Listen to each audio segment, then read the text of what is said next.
Non mais je vais jamais pouvoir réussir à louer. Avec tous les biens qu'il y a sur le marché, jamais on prendra le mien. Non mais la banque me financera jamais. Si tu as ce genre de discours, l'épisode du jour va t'intéresser. Allez, c'est parti. Bienvenue sur Realtimum, le podcast de l'entrepreneuriat immobilier au féminin.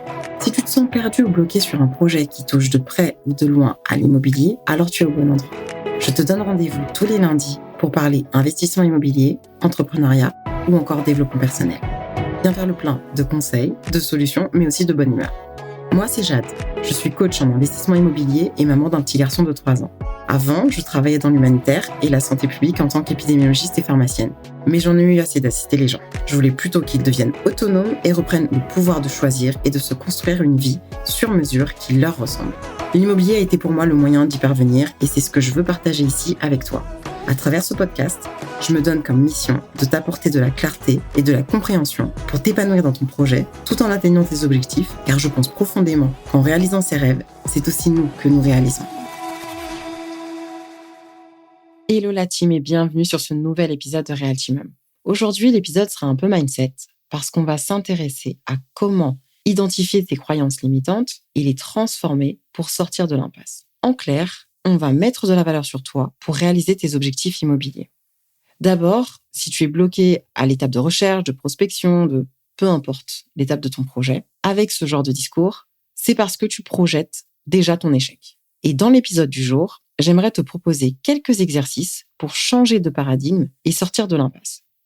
D'abord, on remet les pendules à l'heure, comme d'habitude. C'est normal d'être paralysé lorsque tu as ce genre de discours interne. Parce que c'est comme si tu disais à ton cerveau, inutile de mettre de l'énergie dans ce genre de tâches parce que de toute façon, on ne va pas y arriver, toi et moi. Alors, s'il y a bien une chose dont tu dois prendre conscience, c'est que si tes pensées consistent à dire « je ne suis pas capable, je ne mérite pas », c'est que tu ne mets pas assez de valeur sur toi.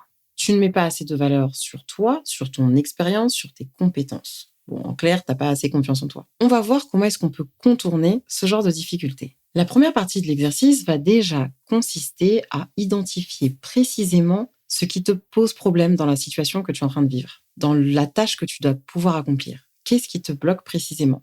Quand tu dis « je ne vais pas réussir à louer », est-ce que c'est parce que je pense que je n'ai pas les compétences ? Est-ce que c'est parce que je ne me sens pas capable de rendre un bien attractif ? Est-ce que ?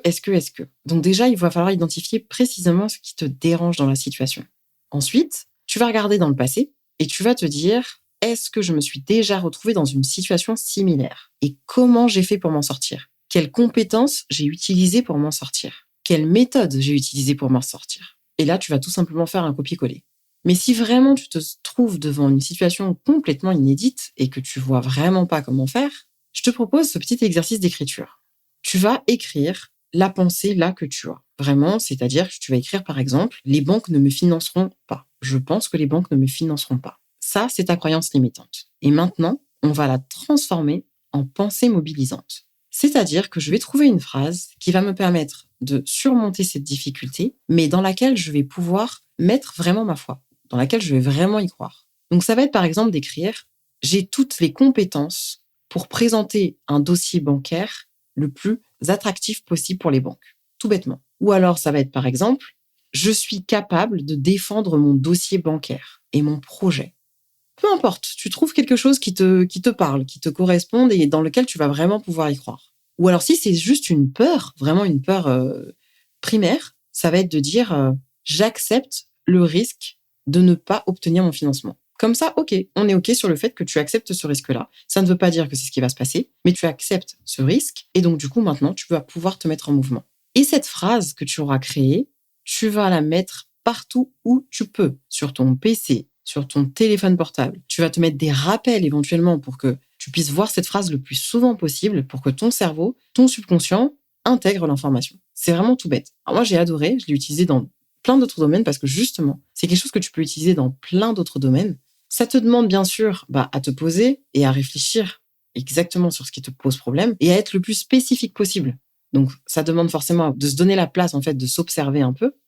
Si je vous parlais en intro de « je n'arriverai jamais à louer mon bien », c'est parce que j'avais une apprenante qui avait vraiment cette idée de dire « mais pourquoi le mien, pourquoi moi ?» Alors, il s'avère que derrière, elle n'avait pas tout à fait tort parce qu'en vrai, dans son secteur, le marché était pas du tout dynamique dans le sens où il y avait énormément d'investisseurs qui étaient déjà sur le terrain. Et donc, du coup, il y avait trop d'offres et pas assez de demandes.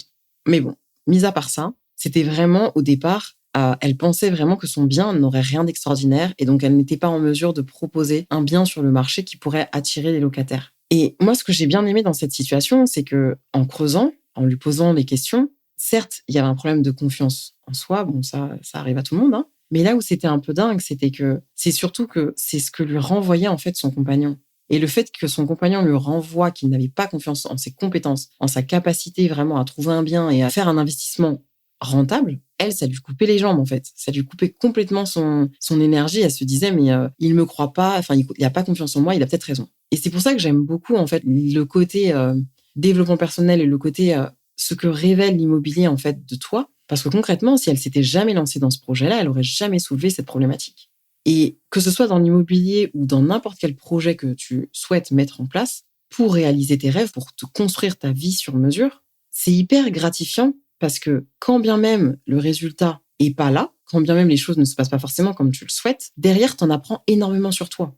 Et tu travailles sur toutes ces pensées limitantes que tu as. Et je t'assure que quand elle arrivera au bout de son projet, parce que j'ai bien l'intention de la faire arriver au bout de son projet, à cette apprenante, je pense que ça l'aura complètement transformée. Parce qu'elle aura pris confiance en elle, non pas d'être en mesure de louer un bien, mais dans ses propres compétences. En quelque sorte, un peu dans ses super pouvoirs à elle, en fait. Elle aura compris que, elle sait créer du contact, par exemple. Elle sait défendre son dossier bancaire. En fait, tout ça pour dire que la plupart du temps, tu ne te crées pas des compétences quand tu fais ce genre de projet. C'est que juste tu prends conscience de celles que tu as déjà. Et quand tu prends confiance en ce que tu as déjà, en termes d'aptitude, tu prends confiance en toi. C'est dans ce sens. Toutes ces choses que tu vas découvrir sur toi, elles étaient là depuis le début. Elles sont toujours là. Tu vas apprendre des techniques, mais ça ne va pas intrinsèquement changer tes compétences et tes aptitudes. Non, c'est juste que tu vas pouvoir mieux utiliser, mieux identifier ce que tu sais déjà faire et tu vas le mettre au service d'apprendre une nouvelle technique, d'apprendre une nouvelle méthode.